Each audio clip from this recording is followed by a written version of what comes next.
Yes, mu mawulire agakagwawo breaking news wetwogerera nga waliwo olutalo olubaluseewo wakati w'ababaka ba parliament n'abamu ku bassente oba chairpersons ab'obukiiko obuli mu kureviewing etteeka erya sovereignty bill erigenda okukomawo mu parliament ku lunaku olwokubiri ng'ennaku z'omwezi 5 nga kigambibwa liyinza n'okuba nga ku olwo ligenda kuyisibwa. Kakati olunaku olwaleero mu mawulire ge tufuna gano nno gaakagwawo wenkoledde akatambi kano, poliisi n'amagye bayunguddwa okubeera nga bayiika ku kifo ekimanyiddwa nga Commonwealth Resort e Munyonyo oluvannyuma lw'okuba nti wabaddewo okusika omuguwa, wabaddewo okwesika ebitogi, era baleese amagye, baleese poliisi babeere nga beekennenya ekifo kino oluvannyuma lw'okuba nti ababaka babadde bayikutte amataayi nga batandise n'okuba nga balwana, abasajja ne bayungula ng'akabonero akalaga nti lino etteeka lirabika nga ligenda kuyita. Waliwo essimu ezikubiddwa nga ziva mu hoteeri eyo munda, jjukira baategeseeyo olukuŋŋaano lw'enjawulo nga bagenda kuddamu okwekenneenya ebbago lino eryagenze maaso n'okuba nga lireetebwa, nti kati waliwo abakulu abazze ne babafera nti bakozeemu changes, naye ate ng'eri emabega be bagambye okuba nti be babadde bapushing etteeka lino libeere nga ligenda maaso n'okuba nga liyisibwa. Kakati wenjogerera ebyokwerinda binywezeddwa mu kifo ekyo oluvannyuma lw'okuba nti babadde bategeseyo olukuŋŋaana lwe bataatadde mu mawulire, nga waliwo ababaka ba parliament nga tetufuddeyo baba NRM oba ba bibiina ki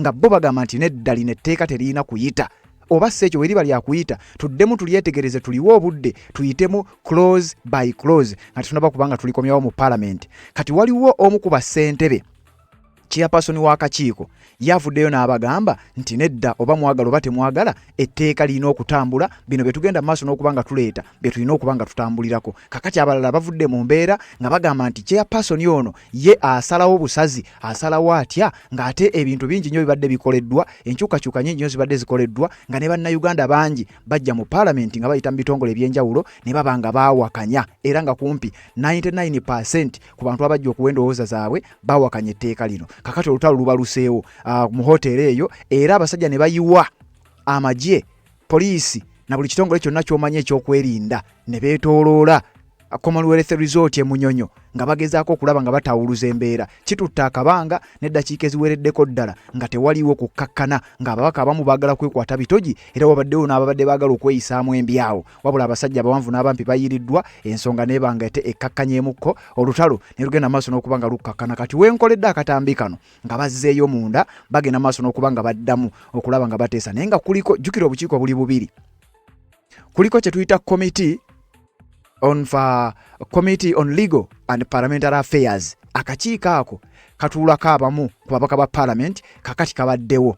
Kuliko n'akakiiko akaliko Security ne Internal Affairs Committee, nako akakiiko ako kabaddeyo. Kati abakulembera obukiiko obwo obubiri tetunnafuna chairperson w'akakiiko ki abadde ataddewo embeera nga yagamba oba mwagala oba temwagala bino birina kutambula bwe bityo. Kakati ate nga waliwo side egamba tetusobola kuyisa bintu bino kubanga naffe bigenda tukwatiramu, muleke etteeka tusooke tulyekenneenye, tusooke tuliyiteeyitemu close by close, tusobole okugenda maaso n'okubanga ebintu tubireetera abantu nga bamanyi kye bitegeeza. Wabula abasajja bagaanye, sayidi ne zitandika okweyuzayuza, ne batandika okwagala okwekuba ebikonde, era poliisi n'eyungula abawanvu n'abampi n'ejjayo buli kyuma ky'omanyi ne kiba nga kiyise sayidi awo omukolo ogubadde oba meeting oba summit oba olukuŋŋaana we lubadde lugenda maaso n'okuba nga luyindira. Bagiyita Commonwealth Resort e Munyonyo, era gwe atamanyiiyo endagiriro entonotono eri ku plot 94 411 and 412 wava mu Road, abamanyi Salama side ze Salama eyo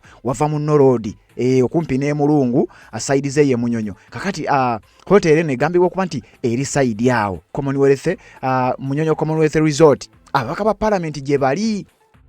Wabula mu kubeerayo babadde batudde ng'abamu bagamba leka tuddemu twetegereze ebbago lino tugenda oddireetera abantu nga tumaze okulyekenneenya nga n'ebitategerekeka tubijjeemu. Abalala ne babagamba tekijja kusoboka. Kakati eŋŋoomi n'etabuka, ababaka beekutte amataayi ne baagala okweyuzayuza paka poliisi n'amagye bwe bayingiddewo ne bagenda maaso n'okutaasa embeera, wabula kibadde kitabuse. Kakati njagala okkirize tusooke tugyewo akalango kano nkuleetera esitoole nga bwebadde, nkuwe n'obumu ku butambi obukakasa bino nga bwe tugenda maaso n'okuba nga tubikuweereza.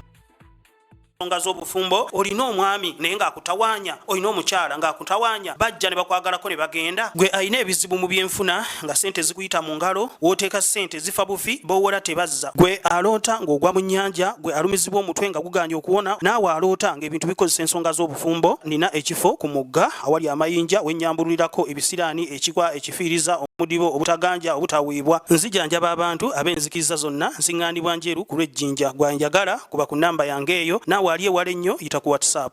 Yes, webale kubanga okyagoberera yonna gy'osinzira okubanga gy'otulabira atanaba kubanga osubscribinga kikole kirira wansi awo olaba ekigambo subscribe kikwateko kwata kadeka notification obeera omu ku abo abasooka okumanya buli we tuba tutaddeyo tubeere nga tutambula ffenna. Kakati obukiiko buno buli bubiri. Waliwo akakiiko aka Legal and Parliamentary Affairs Committee. Akakiiko ako ngenda kukubulira ni chairperson waako. Waliwo n'akakiiko akamanyiddwa nga Legal and Parliamentary Affairs Committee, then n'akakiiko akamanyiddwa nga Defence and Internal Affairs. Kakati obukiiko buno bubiri n'abamu ku babaka ba Parliament naddala abo ababadde batembeeta ensonga eno baasisinkanye ku hotel emanyiddwa nga Commonwealth Resort Munyonyo nga bagenda mu maaso n'okuba nga bakola baddamu okwetegereza olunaku lw'Essande lwonna balusiibyawo. Twategeddeko ku mawulire gano ku makya naye gaabadde galinga ag'ekyama. Kati ng'abamu ku bammemba ku bukiiko buno bagenza okuddamu okwekenneenya n'okutunulira ebbago lino nga tebannalikomyawo kubajjukira nakugamba nakuwa order paper gw'abadde atugoberera nti ku lunaku olw'okubiri ng'ennaku z'omwezi 5 ku ssaawa zigenda kuba 8 mu lutuula lujja kuba ndowooza lwa 11 Parliament eno bagenda kuddamu baleete ebbago lino likolebweko kye bayita second reading ne third reading era nga liri likely okubeera nga ku olwo bwe liba lyakuyita lwe ligenda okuyita. Kati oluvannyuma lwa bannayuganda abasinga obungi okuvayo ne balikuba kigambibwa nti kyawaliriza oba kyaleetera abasajja bano okufunamukko ku nsonyi ne bakolamu amendments. Era amendments ezo ezaakolebwa Nambooze yavaayo n'ayogera ku bigambo bino n'ategeeza nti wadde kale mubaddemu enkyukakyuka ezikoleddwa naye njagala mbategeeze nti zino enkyukakyuka ekyamazima tezirina kye zigenda kukola. Era enkyukakyuka zongedde kuligaziya na kulikalubya. Kakati buli munnayuganda yonna gy'owangaalira bakufudde agent of the foreigner nga tonnaba nakubaako omusango gwonna gwe waakoze ogunaba guteekeddwa mu eri etteeka eryo singa linaaba liyise. Era okuzzaako kemabega bino byagenda okubaawo ng'abasajja bamaze okukolamukko amendments entonotono nga bwe tuzze nga tukuwa kubanga byonna tubadde nga tubikutegeeza tubadde nga tukwapudeetinga. Kati olunaku olwaleero waliwo abagambibwa okuba nti tebakkiriziganya na amendments ezo ezaakolebwa. Kati olwaleero olunaku olw'Essande lwonna balumaze ku Commonwealth Resort Munyonyo nga bagezaako okuddamu okwetegereza naye ng'ababaka bano abatula ku bukiiko obwo kuliko abamu abagamba nti bannange tukisussizza etteeka lino tuddemu tukola amendments endala sinakindi ne zino ezaakolebwa tugende nga twekenneenya nnyingo ku nnyingo tugende okuzza bbago lino mu Parliament oba mu public nga bannayuganda tulina ekyokubannyonnyola otherwise kino ekintu kigenda kutulya. Kati waliwo abagamba nti ffe tetwagala kumanya nga bo bagamba tulina kuyisa buyisa ekiba kibe. Kakati ne wabalukawo olutalo abasajja kwe kuyungula ebyokwerinda ebya buli kika bye wali olabyeko ne byotalabangako ne biyiika okuliraana Commonwealth Hotel Munyonyo nga bategedde nti eŋŋuumi erabika egenda maaso n'okuba ng'etabuka. Kakati oluvannyuma lw'ebyo byonna ne njagala nzije emboozi mbeere nga ngikulukira ogitegere bulungi nnyo era twogeddeko n'abamu ku bannamawulire abali sayidi awo na sources ez'enjawulo eziri munda mu Commonwealth Resort Munyonyo ne batutegeeza nti wabaddewo akaseera ak'akazigizigi nga bwe ngenda okujja mbeere nga nkutegeeza otegeere bulungi akavuddeko poliisi n'amagye okugenda maaso n'okuba nga badeployinga ne bayiwa abawanvu n'abampi basobole okubeera nga bakkakkanya embeera. Wabula kakati njagala nsooke nkuzizeeyo bino bivudde ku ki. Nakugambye Nambooze bwe yajja mu Parliament yajja n'ategeeza eggwanga nti bannange bakozeemu amendments naye amendments zino ze bakoze zongedde ku kalubya tteeka abasinga obungi temwakitegeera. Ezimu ku amendments ezaakolebwa Nambooze yatugamba temuzeesunga wabula mweyongereko ababukaabi kubanga bino bye bakyusizzaamu ate byongera dikalubya. Ate n'ekirala n'abakakasa nti oba twagala oba tetwagala bano abasajja bali wiiringi ogenda maaso n'okuyisa etteeka lino. Ebigambo bya Nambooze nga sinnabikuwa kansooke nkuzzeeyo wabadde eŋŋoomi nkugambye bino byonna ngenda genda maaso n'okuba nga mbikutuusaako. Solomon Sserwanja y'omu ku bannamawulire abasoose okubeera nga bafuna amawulire gano ne baapudeetiga eggwanga ku kiki ekibadde kigenda mu maaso munda. Hi guys, I've just gotten off a call with one of the sources, members of Parliament on the Legal and Parliamentary Affairs Committee and members of Parliament on the Defence and Internal Affairs Committee have spent the entire Sunday in Munyonyo trying to conclude the bill. tensions were high as some members of the committee wanted, to flex with one of the chairpersons. Remember, these are two committees, so they have two chairpersons. And police had to be deployed, by the way. There was a bit of police deployment. But the scuffle came as a result of a disagreement. What we've heard from different sources indicates that when the committee was sitting, they are supposed to debate clause by clause, incorporating all the suggestions that they got from the public consultations on every clause. And then they would vote on each of the clauses. So one of the chairpersons of the committee said they should adopt the clerk to parliament of that committee presented or captured the different recommendations from the public and shared these recommendations with the MPs on the committee. Some of the MPs of the committee said they wanted to read the report, understand it deeply, so that they can debate clause by clause. What I have heard from the committee is that the chairpersons of the committee decided to adopt the revised Attorney General's bill in its entirety without necessarily incorporating some of the views that were given from the different people they consulted all throughout the week. And the committee chairperson, according to the sources that we've talked to, suggests that the committee chairperson ruled that they should go with the Attorney General's amended, bill and vote on it. So he started to put the question on every clause, basing on the bill that was, revised according to the Attorney General. So this annoyed MPs. Some of the MPs said, no, we have to go clause by clause, debate it, make any changes, and then incorporate all the views from some of the people that presented, and we pass it. Kakati wano, Solomon Sserwanja agamba nti abamu ku babaka abatula ku bukiiko buno bo babadde bagamba tuddemu twekenneenye twetegereze ebbago lino clause ku clause oba nnyingo ku nnyingo.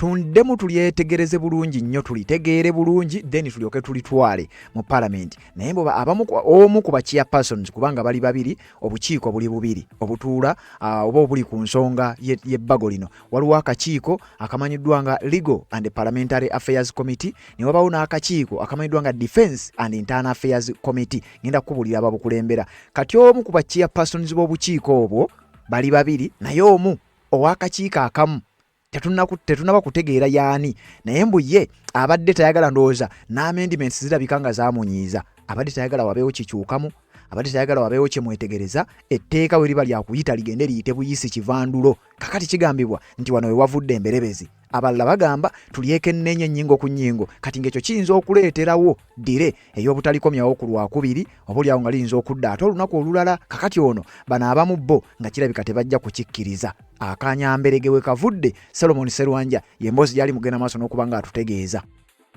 Unfortunately, this wasn't the case, so it caused some tensions. Some of the MPs wanted to flex off with the chairperson of the bill, of the committee, saying this is not what it should look like. And of course, police was deployed. Some members of parliament tried to calm the tensions down. Eventually, they took a break of about 30 minutes for them to cool down, and they went back into the committee. What we've gathered right now, there's a section of MPs that have started to write the minority report.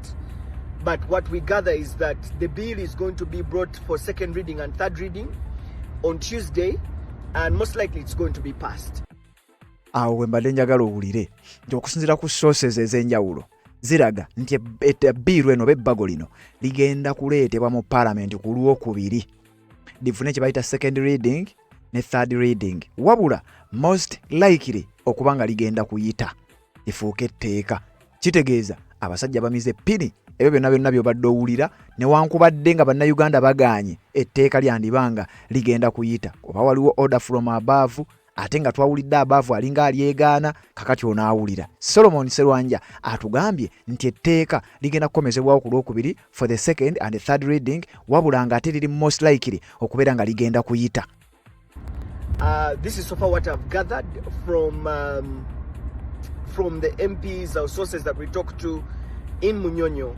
So next week, we will be hearing firsthand what the committee would have brought on the floor. But what so far we know is that the members on the committee have, some of them have told us that the committee has simply adopted the Attorney General's revised bill, and it does not completely factor in all the views that were sought from the different stakeholders. So that's so far what we know, and this really annoyed some MPs that were really angry about what the chairperson of the committee said. Eventually, when we've been informed that they then voted on clause by clause without debating it, which is not usually what happens. So far that's what we've gathered. I'll keep you updated of what's going on. Okitegedde akugambye nti ababaka abasinga obungi babadde bakyuzinze ekyokuddamu okwetegereza n'okugenda close by close nga tebannaba kuyisa tteeka lino. Kakati ebyo byonna nga bigenda mu maaso bivuddeko emberebezi, bivuddeko olutalo, ababaka ne bava mu mbeera nga kigambibwa okuba nti waliwo ebbaga eriri amended kiri owakiwanuka bye yazze n'asoma Attorney General.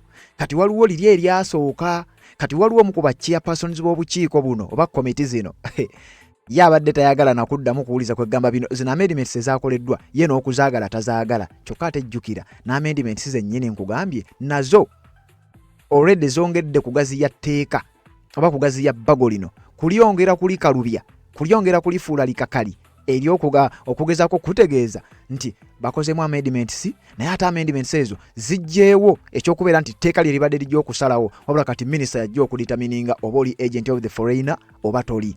Era minisita asobola okuditamininga oba okwatibwe oba tokwatibwa. So luli tteeka lye libadde lijja okusalawo newankubadde nga libadde ekkakali. Kati Nambooze wano ye yakinnyonnyodde obulungi n'akutegeeza nti bajjeewo etteeka era nayemulugunya ne ku kino nti bwe babadde bagezaako okuliisa nti n'okukkiriza abantu ba bulijjo nga bayita mu bitongole ebyenjawulo, bayita mu bantu sekinnoomu ne mu bibiina byabwe, bajje bawe endowooza zaabwe ku tteeka lino nga terinagenda maaso nakubanga liyisibwa. Era nga bwe walabye kibiina kya National Unity Platform kyakiikiriddwa Secretary General, bannayuganda bangi baayise mu bukiiko bw'enjawulo ne bajja bonna tekuliyakkiriza tteeka lino. Civil society organizations, abantu sekinnoomu, ekyo ebibiino bya bannakyewa byonna baabiwakanyizza, wabula ate nga kino kyabadde kiraga ti singa ddala byabadde bya ddala babadde tebajja kuliisa.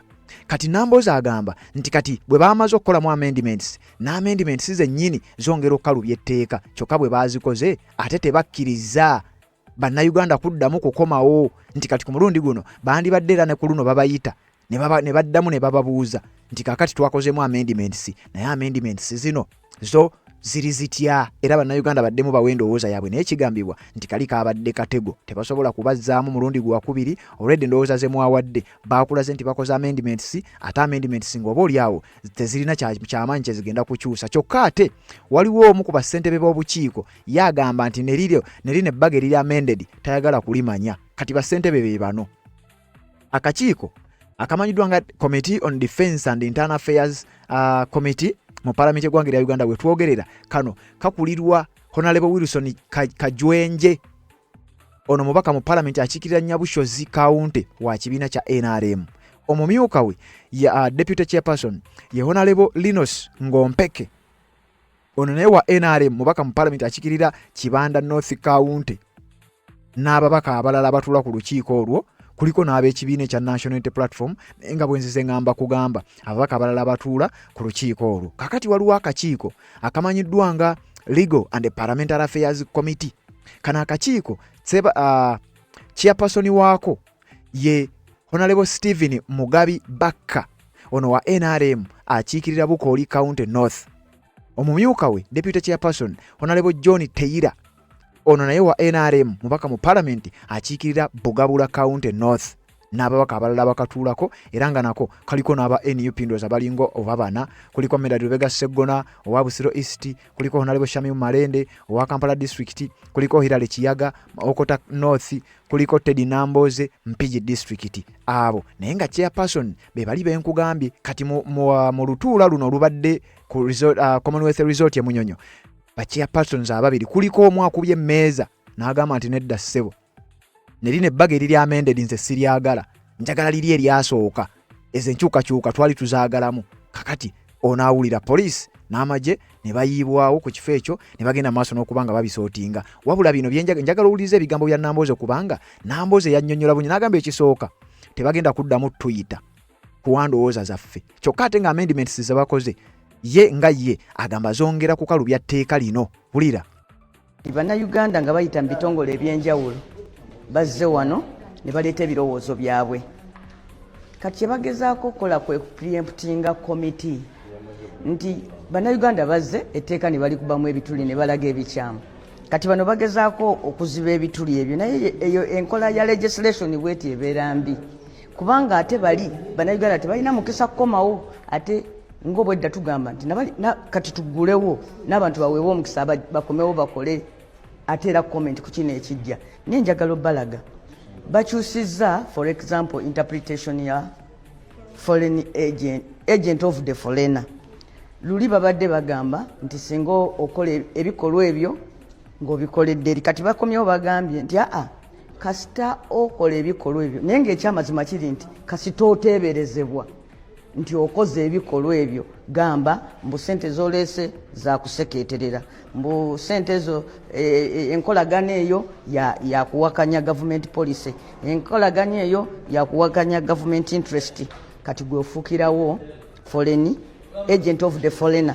Ekyo kitegeeza nti kati bannayuganda bonna mu Uganda olwaleero okujjako president etteeka gwe ligamba nti yetavunaanwa ng'ali mu buyinza ne bannayuganda ffena abasigaddewo miliyoni z'abannayuganda zonna 45 lino etteeka litufuula agents of the foreigner just because singa omuntu ava erinaga nti Namboze yakoze kino ateeberezebwa okuba yakoze kino lino etteeka olwo likuteekerako ow'ekipande nti ofuuse agenti waki wa foreigner. N'olwekyo enkyukakyuka gye baleese egaziyizza kintu kino nefuula nti buli muntu yenna asobola ovunaanwa emisango gino nga we bagyogeddeko ate nga tegiri kiriya kubanga bw'ogamba omuntu nti kasita okola ebintu ebiri against government interest omuntu akubuuza government interest ngisoma wa ngisoma mu kitabo ky'okumanya nti kino government era government interest ani agisalawo nti kino government kyeyagala nti eno government policy kubanga bulijjo mutuwulirawo mu parliament nga tubuuza government erina policy ki ku kino ekintu ne bagamba ate tunnagikola ebintu bingi tebiriiko government policy nga bw'owulidde tumubuuza ani anannyonnyola nti eno ye government policy ani oyo ali awo gwe tunaasomako kitabo ki oba kifo ki mwe tunagenda ne tumanya nti eno government interest okujjako batutadde ku kisa kyabo abali mu buyinza babali mu buyinza minisita yasalawo nti eno government interest oba kino kiri against government interest kino kiri against government policy. N'olwekyo etteeka lino olirabirawo ne speed kwe lijjira in bad faith bagezaako just kusiba kuteekawo mbeera ebawa omukisa okussa ku muntu omusango buli we bayagalidde nti nga balina etteeka lino bajja kukussaako omusango buli we bayagalidde kubanga kooti yerimala obiwulira negamba bambi okusinziira ku bujulizi obuleeteddwa Namboze oyo si agent of a foreigner naye nga ggwe ebbanga eryo lyonna oli mu kkomera bayidawo eno musango guli capital offense okusinziira ku kibonerezo. N'olwekyo ebbanga ly'onoomala mu kkomera ku remand ddene nnyo kati bajja kukwata nga bafunayo kati olaba nga oli faaza gwe bakwata ekalangala just okumususpectinga nti nno ono alabika nafuna ssente mu nsi z'ebweru akole ebintu ebiseketerera gavumenti. Ebintu ebiseketerera gavumenti tubibabuuzizza nti omuntu akola ki okumugamba nti aseketeredde gavumenti tebakinnyonnyola bagambye kisinziira era kisinziira ku bintu bingi kisinziira kati etteeka teribeera bwe bityo etteeka teribeera ambiguous teribeeraawo mbuno oli akuvunaana yasalawo mbwe okusinziira ku ekyo kyokoze awo oseketeredde gavumenti. Kati omwana wange Kadaama n'abeereyo n'ampeereza ssente nze nenkubyamu ebifaananyi nga neesimbye ku gwa kansala olwo nga nfuuse agent of a foreigner. Oba nze simanyi na mwana wange, nze mmanyi nti omwana wange gyali ku bwa Kadaama buli kasente kampeereza ka musaala gwe. Bo basobola okujja naga nti abadde nga akajjeeyo mu Bawalabu abatayagala Uganda. So buli munnayuganda yenna lino etteeka ndirabye mujja liraba nga litandise okukola nti ate ne one time buli gwe banaayagalanga okuvunaana bajja muvuniranga akawaayiro mwe bamuvunaanira wano. Naye nze nsaba komiti ebeere y'amazima ebbanga lyonna buli muntu etteeka ng'otaddeko n'ebitongole bya gavumenti byennyini birivumiridde. Muntu ogu nsibambi yekka ogu atannyonnyodde na kiti kimwe yagidde yekka muntu ogu yekka yeyagambye nti etteeka ddungi nga n'omugambo obugambi nti gwe wali bazze ng'agamba nedda. Kakati komiti eneesinziira ku ky'okukola lipoota ate egamba nti etteeka ttuufu. Eruli baakasuka etteeka ly'omwami ono ow'Emityana lumu sipiika n'agamba nti etteeka lino kye tuvudde tuligoba kuba abantu abasinga obungi baaliwakanya nti tetusobola tteeka abantu lye bawakanyiza. Era ne Ansad ngenda gibaleetera muwulidde mbasabye nange banzikirize njogereko gye bali. Kakati ku luno ate lino lwaki tulisaawo ng'abantu baliwakanyiza mu ngeri y'emu nga bwe twagoba lino teriteekwa nagenda. Mbabuulidde okusinziira ku mpisa za Commonwealth Paalamenti bw'eba ebuze ennaku 3 mudda mu biteeso byakweyozaayoza. Basebo tweyozaayoza tukoze nnyo gundi weeraba ondabiranga ddala obadde mulungi gundi kino kitulemye kino tukikoze okujjako ekiteeso kye tusobola okuleeta mu nnaku 10 byebintu bye bayita matters of national importance nga bwe tutakikola leero Uganda esaanawo. Abo abantu abamu abatuddeawo balina kubeera eri nga basiba migugu gyabwe kufuluma Paalamenti, abalala balina kugenda kunoonya ngoye za kulayira n'okulonda abantu abasatu be banajja nabo.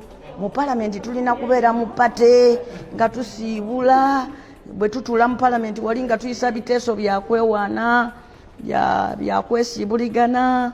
Munaffe sipiika weebale nnyo twasalirwa nnyo twafiirwa gundi bwe bityo.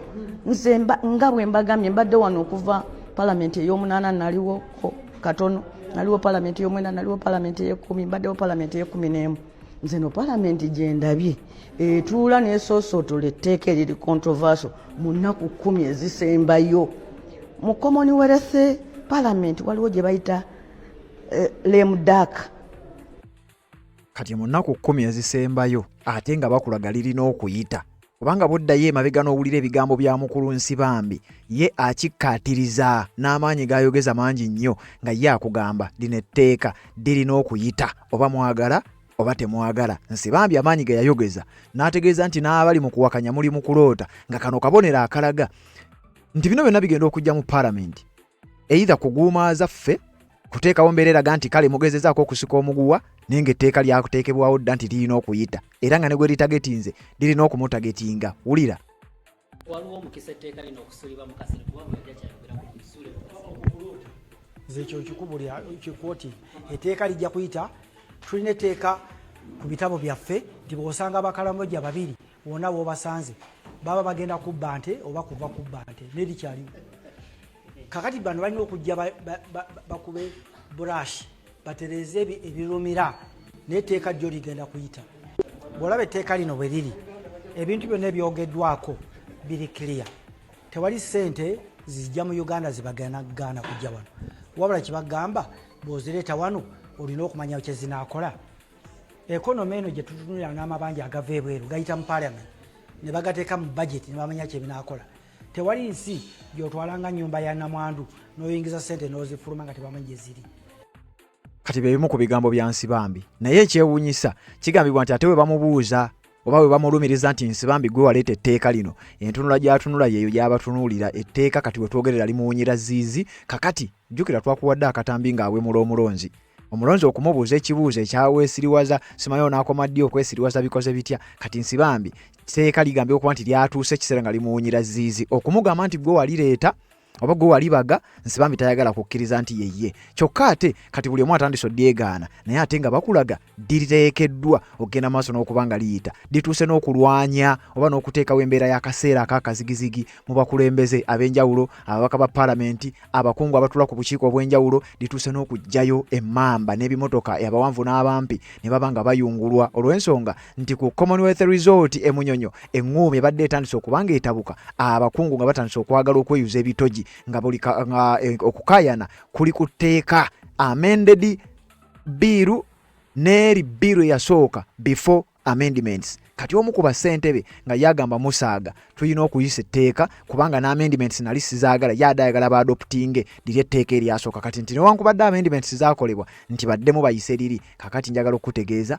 bennyininyini abaalireeta bali mu mbeera yakweraliikirira naye ate waliwo abali mu kulwana okulaba ng'etteeka liyita oba ligenda kubanyigiramu oba terigenda kubanyigiramu kakati emberebezi weevudde olutalo ne lutabuka abasajja ne bateekawo embeera eyegezezzaako n'okwagala okweyuzayuza ebitogi ne balyoka bayungula abawanvu n'abampi nkugambye wenkoledde akatambi kano ng'enteeseganya oba olutuulo olwo nga lukyagenda maaso n'okubaawo kati tetumanyi lugenda kuggwerawa bigenda kuggwa bitya naye nga ye embeera ya bunkenke buli kyakulwanyisa ky'omanyi kijjiddwayo kati nga kano kabonero akakulaga nti we tugenda mu paalamenti ku lwokubiri ekinaabeerawo kiyinza okuba nga si kya bulijjo teweerabira abantu ba bulijjo tebazzeemu kubawa mukisa mubakomewo baddemu babeere nga bagenda maaso n'okuteesa olw'ensonga nti bakiwulidde nga ababaka n'abantu ba bulijjo n'ebitongole by'enjawulo bonna beegasse ne bawakanya etteeka kubanga okuviira ddala ku bantu ba bulijjo bazze bakuba etteeka lino nga ne His Excellency Robert Kyagulanyi Ssentamu yennyini yasinzidde gye yabadde mu bigambo bye yayogedde naye yategeeza nti gano amateeka ge baleeta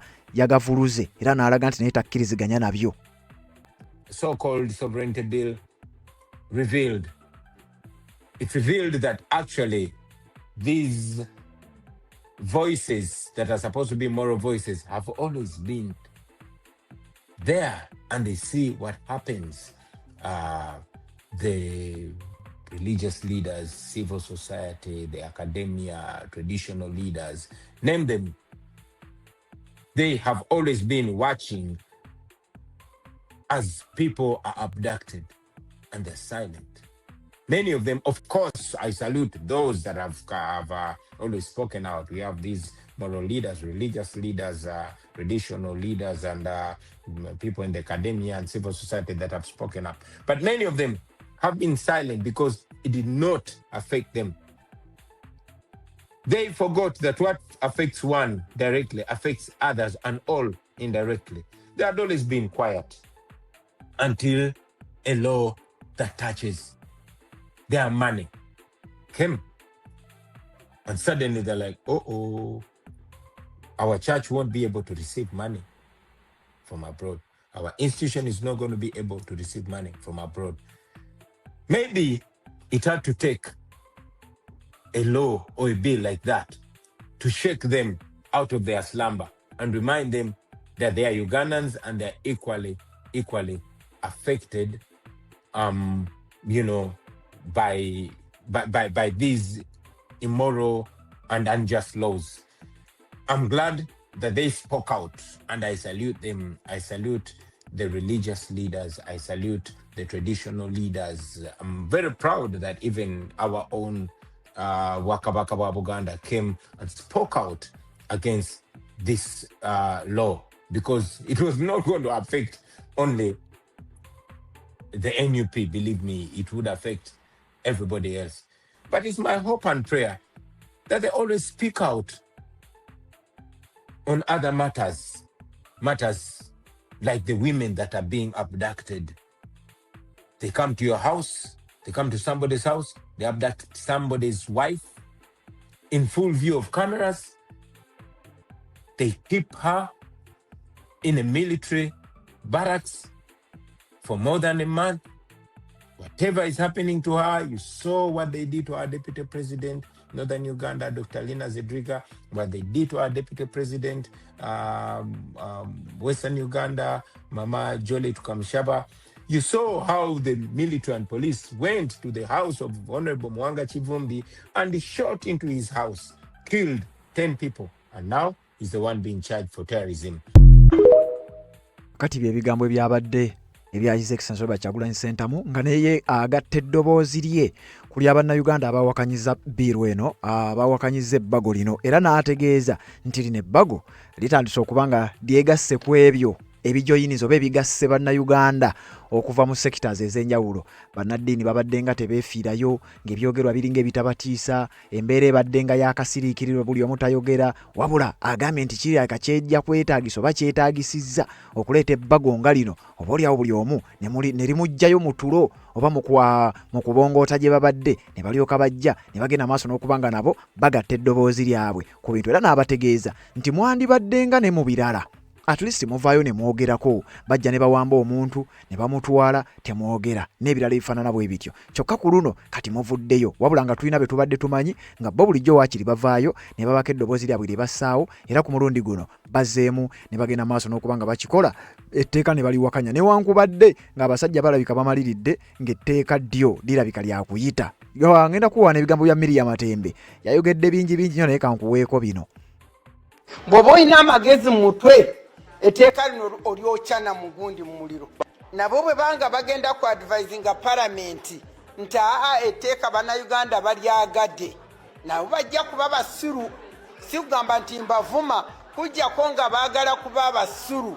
Nze engeri gye mbirabye bateekwa ku advisinga palamenti nti ebyetteeka mukole ki muliveeko. Balusule mu kasero liyinza kulabika balyoke akasero lyayinza kulondayo. Nze simanyi ddala ekigendererwa ky'etteeka lino kubanga buli muntu yenna keba ebbanka kaba ba economy kaba baliisa kaba be social teri ekirungi ekiri mu tteeka.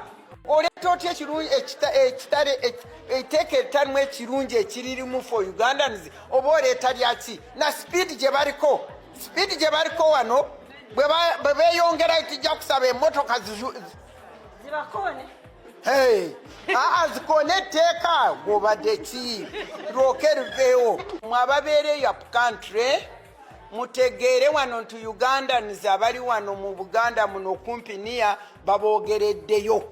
baboogereddeyo kubanga etteeka lino bwe liyitamu mwena abannayuganda mugenda kubonaabona. Ffe tetumanyi lwaki etteeka lino balireeta, tetumanyi kubanga ne bw'oliwuliriza olaba bano bategeera oba tebategeera. Kubanga okusooka olaba katugambe nga amalwaliro, katugambe nga badokita, katugambe nga kibona, sente bazijjawo. Ye mbuuza ne President Museveni eza movement zino zaalya n'agaba bw'atazijjawa, byonna biva bweru. N'olwekyo nze simanyi kye babadde bagenderera okukola etteeka nga lino nga buli omu yenna alina amagezi alisoma alabira ddala nti Oluganda lundema, naye it is just killing Ugandans. Abanyuganda bafiire eri simanyi babe obusireevu bagamba nti bali protectinga sovereignty y'eggwanga naye sovereignty y'abantu yo tebagiriiko. Etteeka lyakutuula lyakusikwizinga lyakubonyabonya abannayuganda bonna ate kyetuva tubagambye si bya pate si byaki munyayuganda. Kyekimu ne His Excellency Robert Kyagulanyi Ssentamu kyagambye nti netteeka singa liyita terigenda kunyigiriza wa kibiina kya NUP yekka, terigenda kunyigiriza ye newankubadde nga lirabika nga erireeteddwa nga litagetinze ye ng'omuntu, wabula abategeezezza etteeka ligenda kunyigiriza buli munnayuganda n'abamu ku bennyini abali mu kugayisa aba abamu ku abo bali mu kuliisa nabo bennyini ligenda kubakwata era ebinaddirira ojja kuwulira kakati eŋŋoomi erabika ebadde egenda kunyooka ate ng'olwo olutalo ndukugambye era nga bw'ogenda maaso n'okuba nga obitegeera. Kati bannayuganda abatannategeera tteeka lino butya bwe ligenda kukola n'aba mobile money n'abaki bonna etteeka lirabika ligenda kukalubyamu bannayuganda buli omu ayina endowooza ye. Kakati wulira bino. Munnayuganda ng'obadde oddukanya okutambuza ensimbi masimu kyetuyita mobile money services ng'oli munnayuganda ng'owulidde vidiyo eno erakusa omwezi lumu omwezi ogwokutaano omwaka 2025 nkusaba okendeeze capital gw'olina ku ssimu yo oba zingazingako bizinensi ogenda olonye bizinensi endala yajogera otekamu ssente. Abasajja bano mu butayagaliza n'obutayagala munnayuganda era kubeera na 10 baatudde ne basalawo nti tebagenda kukkiriza muntu yena kuddamu okufuna ssente wadde okufuna obulamu obulungi nga muddukanya mobile money across the country bagenda kikola batya. One, bagenda kuzzaayo mobile money service mu ba state agent baabwe abaaliwo mu kusooka nga Sanje Tana ne Simba Telecom ne companies endala ezaali zikola mobile money. Yes, kakati teweerabira nti bino byonna sikakumalidde eyo naye bino byonna byekuusa ku tteeka oba ku bbago eriri mu kugenda mu maaso n'okuba nga lireetebwa Protection of the Sovereignty Bill 2025. Nsibambi n'amaanyi gayogeza yagamba temwabitegeera butegeezi wabula agamba mujja kubitegeera ku mpaka era yagamba mu malirivu na buli kimu okumakinga sure nti etteeka lino liyita era yagamba mbwe etteeka ddungi nnyo newankubadde nga mmwe mujja kugamba ki newankubadde nga mujja kwogera ki yatuuse n'okugamba jjukira twakuwadde akatambi ng'avuma oba ng'awemula omulonzi yatuuse n'okugamba nti ye temulina kye mumugamba naye bye mumuvuma naye asobola okubivuma naye si musiru asobola okuvuma nga nammwe wemuvuma. Waliwo kinjagala okwogera abantu kye batagala kuwulira ninja kyogera kubanga banvumidde ku mitimbagano nange ate nga nsobola okukola ki okuvuma. Akaatiriza nti bamuvumidde ku mitimbagano naye ng'ate naye asobola okuvuma ate nga ffenna tukimanyi kituufu asobola okuvuma ate ye asobola n'okuwemula kubanga mwawuliddeko ekigambo kye yayogedde ate ekigambo ekyo nga kya buwemu. Kakati Nsibambi alina sitole gy'avuga. Jjukira we twogerera ng'ekigambo legitimacy kikyaleesa obuzibu. Gavumenti ya General Kaguta Museveni naddala mu kisanja kino tewaliiwo ggwanga oba kitongole ebitongole bye biri international abaali bamuyozaayozezza okuwangula akalulu. Mwawulidde report eyafuluma gye twakusomedde wano ya Amnesty International ng'evumirira ebyagenda maaso mu kalulu era neeragira gavumenti ya Uganda ekole investigations bafulumye report ku kitta abantu ekyakolebwa wakati mu kalulu. Kakati ekyo kimu. Mwawulira report gye twabawa ne resolution yayisibwa mu EU Parliament nga Parliament y'omukago gwa Bulaaya ewakanya akalulu ne sekuwakanya yenna ne batuuka n'okufulumya statement nti it was not an election, it was a military operation. Eyo report nayo bweto nebeerawo ng'efuluma era ne babinviting oba ne basamoninga ambassador wa Uganda mu EU omukyalo oyo Miriam Black so bw'atyo n'agaana nga era bwe twabikunyonyodde olunaku olwajjo. Mwawulira report oba ne statement ezafuluma mu Geneva Summit His Excellency Robert Kyagulanyi Ssentamu oluvannyuma olw'okulabikirayokko n'ayogera ku nsonga ezo. Mwawulira amawanga ag'enjawulo nga n'eggwanga lya America abamu ku baseneta baavaayo ne bawakanya ne sekuwakanya yenna ebyakalulu ka 2026 nabo baabikuba ne bategeeza nti kano tekabadde kalulu, it was a military operation. Era obuwanguzi ne bategeera nti tebubaddeeyo. Kati international legitimacy neerabika ng'etaliiwo. Kati Nsibambi engeri gye yali nti mu kalulu officially yali mu kibiina kya FDC. Oluvannyuma lw'okumukuba akalulu bwe mwamulabira ng'ajoyininga ekibiina kya NRM Nsibambi tekwali kwagala. Wabula kakati we twogerera simanyi sijaga nti gwe bakozesezza sijaga nti bali mu kumukozesa naye nga Nsibambi narrative gy'avuga y'ey'okugamba n'okukonfaminga nti akalulu kaali ka mazima na bwenkanya era nze bampangula olw'ensonga tiwaliwo obunafu mu kibiina kyange n'ebigambo ebirala nga bwezze ng'obiwulira. Kakati byo byali mu kwogera mu katambi kano. Waliwo kyenjagala okwogera abantu kye batagala kuwulira ninja kyogera kubanga banvumidde ku mitimbagano nange ate nga nsobola okukola ki okuvuma. Tulina okulonda okwakaggwa. Nze saayitamu ewaffe tebaatubba bampangula mwalaali kubanga nalemwa okukola ebintu bye baagala bo bye baagala era nange nembata. Kaakati ekibiina ekyange eky'FDC tekyalina talent center, tekyakuŋŋanya DR form mu mpigi mwonna. Nze nalwana mu ka constituency kange okuteekawo abanaakuuma akalulu ak'epate. Bakama bange ne bayita olukuŋŋaana baga nti akalulu baakabwa wano. Kati osobola omukwata n'omuga nti ugomba otya nti baakabwa.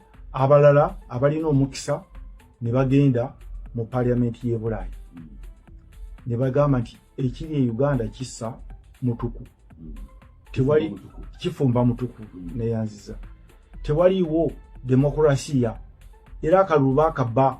Nze president yawangula abazungu ne bakwata ku ndoga nti ne bayisa kiba kuntumi ne bayita ambassador tijangu onyonyole obubbi bw'akalulu.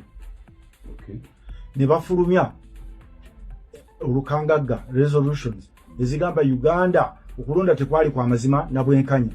ababoogera tebalina ba agent bano nona ayogera teyalina tale center egamba nti Mwanziba yagenda kakiiko k'ebyokola naga nti mumpe empapula mbalage nti Mwanziba nga tetugamba bakuba lwaki toleeta mpapula zo kakati mu mbeera eyo omuntu ajja okukola pipeline naga tewali ne demokrasia ne president yabba nga yava wano process oba emitenda giga nti bwoga nti bakubba munaku 10 genda owaabe teyawaaba nero yawabako olwasooka yajjayo emisango kati agenda town hall buli wamu aga nti wene obubba bululu abantu abandi badde baleeta ssente ne bagamba tebajja kukola ki kuleeta ssente kati neteeka teritunuulya muntu era bwolaba close awulibera limukwata anti kubanga byayogedde ebyabadaga nti eno saabyogera Uganda waliwo principle mateeka eya criminal egamba nogola pona sinalege toyinza kuza musango okujjako ng'omusango ogwo guli mu bitabo n'ekibonerezo nga bwe kiri tewali musango okujjako treason ogw'okulya mu nsibuko gukwata by'okoledde ebweru kati akoma obukumi wano n'aga nti eri gye bandibadde bankola ki bankwatira kati etteeka libali munonako kakati oyo yensi bambi naye nga mu byagezaako okutegeeza ategeeza automatically His Excellency Robert Kyagulanyi Ssentamu lwaki nti ekisooka ye yavaayo oba yavuddeyo n'agenda maaso n'okubanga agenda ebweru w'eggwanga ku nsonga ez'enjawulo. His Excellency Robert Kyagulanyi Ssentamu ebigambo byagenda maaso n'okwogera birabwako bimanyiddwa era byekuusa ku nsonga zino zetugenda maaso n'okubanga twogerako kubanga azzenga akikkaatiriza ekyokubba akalulu kati nsibambi ebigambo byayogera byefaanaanyiriza ebiri mu tteeka nga kino kikulaga nsibambi yaleeta etteeka lino likube likakkanye n'okunafuya His Excellency Robert Kyagulanyi Ssentamu kakati ate ebigambo agezaako kugenda maaso n'okubanga abyegaana ebigambo byali mu kuvunaana oba bo ye ne bakama be bye bavunaana His Excellency Robert Kyagulanyi Ssentamu mbu byagenda maaso n'okubanga ayogera ebigambo ebyo by'ebyokubba akalulu ebyokuvumirira amateeka ebyokubuulira bannayuganda engeri gye balina okubanga beerwanako okusobola okulaba nga bafuna enkyukakyuka gye baagala kati ebyo ebimu ku bigambo nsibambi byategeeza nti ebyo bibi nnyo era mbu biyinza okumugguzaako omusango kakati nti engeri gy'abyogera ng'ali bweru wa ggwanga kakati ate wano akabadi we kava nkugambye ebigambo bya nsibambi byefaanaanyiriza etteeka lyagenda maaso n'okubanga aleeta kankuwa ebimu ku bigambo His Excellency Robert Kyagulanyi Ssentamu byazzenga ayogera nsibambi byalifaalingako nti oba oli awo bikola bubi eggwanga erya Uganda ntandikira na ku bino byennyininyini ebyokuvumirira etteeka. So-called sovereignty bill revealed. It revealed that actually these voices that are supposed to be moral voices have always been there. And they see what happens. The religious leaders, civil society, the academia, traditional leaders, name them. They have always been watching as people are abducted and they're silent. Many of them, of course, I salute those that have always spoken out. We have these moral leaders, religious leaders, traditional leaders, and people in the academia and civil society that have spoken up. But many of them have been silent because it did not affect them. They forgot that what affects one. Mahakama declared results that were non-existent. The whole idea was this. I mean, up to now, there are demands of the Electoral Commission in Uganda to upload the declaration of result forms, the DRR forms, on the internet, but they have not. Kati wano yabadde avumirira binono bye biri recent ndoze bimonzo kuba babiwuliddeko kuba nabikuwaddeko kati wano nga avumirira ebya Simon byabakama ogenda maaso n'okubanga tannaba kubanga apiininga oba tannaba kubanga ateekayo by'okulaga ensi DRR forms ko yasinzira okubanga alangirira General Kaguta Museveni yawangula akalulu kakati ebigambo ng'ebyo mbola okuba abyogeredde eri Nsibambi agamba nti awe etteeka liba terimukwata so nga ate ye Nsibambi ayagala etteeka limukwate kati eyo gye gimu ku misango oba ze zimu ku nsonga ezigambibwa okuba nti ze zaaviiriddeko etteeka lino oba oli awo ogenda maaso n'okubanga lireetebwa kakati Nsibambi aba talina ngeri gy'alyegaana nti y'omu ku bali mu kulita embeeta era y'omu ku baali baga kubanga nkugambye bw'owulira ebigambo bya Nambooze nga bwe mbikuwadde atutegeezezza nti n'eyali baga Nsibambi yennyini etteeka alyegaana tayagala mu kimugambe nti ye yali baga kyokka ate nga kimanyiddwa nti ye yali baga. Ebigambo by'owulidde ayogera yeekuusa ku bigambo nga bino bye ndi mugenda maaso n'okubanga nkuwa His Excellency Robert Kyagulanyi Ssentamu byazze ng'ayogera wabula kati nkuwa ebikyasembyeyo bino byabadde bya lunaku lwajjo. Mr. Byabakama declared results that were non-existent. The whole idea was this. I mean, up to now, there are demands of the Electoral Commission in Uganda to upload the declaration of result forms, the DR forms, on the internet, but they have not, because they know that the results were just cooked up. They were not genuine. Therefore, I mean, whatever they announced was not anything realistic or anything to relate with what happened on the ground. Mr. Bobby Wine, in fairness to the Electoral Commission, I reached out to the spokesperson of the Electoral Commission and he declined to comment, but he said that the Electoral Commission only deals with matters leading up to the elections. Anything after the election has to be handled within the quota system. How come, if there are those discrepancies, you and your team or your party members did not choose to go to the courts, but rather instead you chose to boycott the court system? What courts are you talking about? A court that is presided over by a Chief Justice who was sworn in at Museveni's private farm? Is that the court that you're talking about?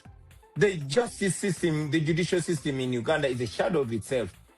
It is a joke. So going to court, especially at the presidential level, would be just another matter of legitimizing the illegitimate regime. You know, you saw what happened in 2021. We went to court, but Owiny Doro, the then Chief Justice, showed it to all and sundry that the judicial system in Uganda was in the armpits of the regime. But again, the new Chief Justice who was appointed and sworn in at Museveni's private farm went further to show you that you cannot expect any judicial justice from the court system in Uganda. This is a judicial system that will throw you minor petty victories to give you an illusion of justice, but it's not there. That is why we did not want to deceive ourselves going to court to challenge General Museveni, who appointed the Chief Justice. And now, how would you expect a Chief Justice that has been sworn in from the man's private farm to adjudicate fairly over a matter where his appointing authority is the defendant? No. Don't support me. Support what is right. Don't look at me. Put a mirror and look at yourself. If you can't look at yourself, look at your children. Look at the oppressed people around you. This is not about me.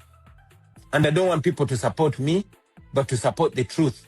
Because by supporting the truth, you are supporting yourself. This is not about me as an individual. It's about all of us. We must free ourselves as all of us. So to all of you there, don't give up. Change is inside. Freedom is inside. We are going to be free. We are going to dismantle this regime. We are going to get our freedom. We are going to enjoy our country. Museveni is going to go. I say it many times that all factors show it. The law is on our side. Because if the law was respected, Museveni would not. Kati bye bigambo ebyanyizizza Nsibambi ne bimutuusa okuleeta etteeka eryo ye ne banne lye bagenda maaso n'okukakasa nti oba mwagala oba temwagala etteeka lirina okuyita. Kakati wuliriza okumanya bano abasajja baaleeta etteeka nga bino byakuguumaaza kulaga nti kale bannayuganda mulwanyeeko etteeka lireme kuyita naye ate nga lyakuyita. Mu bukiiko obw'enjawulo bubadde butuula mu ntuula ez'enjawulo mu Parliament, mujjukira Leader of Opposition Honorable Joel Ssennyonyi namukuwaako ngenda mukwongera yagenda maaso n'okutegeeza omu ku ba committee chairpersons yavaayo n'ayogera ebigambo ng'alagira ddala nti alinga awa order era ng'alinga alaga nti etteeka lya kuyita kwegamba nga balinga already abaatekinze decision naye ate nga wano bakusiigira ekifaananyi nti muzze kubaganya birowoozo mubeere nga mulyogerako muweeyo endowooza zammwe zenkugambye nti kaakati ebigenda mu maaso nkugambye waliwo embeera y'akazigizigi ebaddewo nga abasajja baleka baagadde n'okwekubamukko baagadde n'okweyuzayuza ku bitogi embeera eyo egambibwa okuba nti ereetedde abasajja abawanvu n'abampi okuba nga bayunguddwa okuba nga baleeteddwa mu kifo ekyo kubanga obunkenke bubadde bungi nnyo kakati ekyaliwo nga babayise mujje mubeere nga muwa ebirowoozo byammwe ebirowoozo ebyo birabika tebyabaliddwamu magezi kubanga walabika waliwo section y'abamu ku babaka ba parliament nga bo bagamba kuno kufa na kuwona etteeka liteekwa okuyita era nga kyekividdeko embeera y'obunkenke etuuse n'okuleeta abasajja okudeployinga buli kika kyakulwanyisa ky'omanyi kyokka nga bannayuganda bangi ebitongole ebyenjawulo bingi kumpi byonna ne gavana wa Bank of Uganda n'atuuka n'okujja naye naawe endowooza ye era naye etteeka n'aligaana bannayuganda baatuuse n'okufulumya zi billboard eziraga nti we reject the sovereignty bill naye abasajja bo kuva mu ntandikwa baalagadda nti etteeka oba mwagala oba temwagala lijja kuyita kati laba okusika omugugu okwali mu parliament Ssenyonyi ng'abuuza eyali ssentebe w'akakiiko nti naye ssebo enjogera gyoyogera ng'eringa mulinga abaatuuladdeyo ne musalawo nga ffe temutubaze mu magezi ng'etteeka lino lya kuyita ffe tumala budde newankubadde yagezaako byewakana naye ng'eno yali sigino. Those remarks have worried me because he's a co-chair of this committee. He seems to have taken a decision already. And so our presence here is irrelevant. As a Ugandan. That's very worrying. Not as chair, but no, as but a Ugandan. You see, as a chair, with due respect, you're supposed to be a neutral arbiter because now you're intimidating all these people who have come to make presentations because they want to make a presentation in opposition to the statement you have said. But now the judge is already passing judgment and saying we cannot allow that. I want to request that we remain neutral so that these people can share their views. Otherwise, when you pass judgment already, we can very well pack up our bags and go away because you're just ticking a box. Also because, Honorable Baka, you see, clause 2A says engaging in the political activities in Uganda for or in the interest of a foreigner.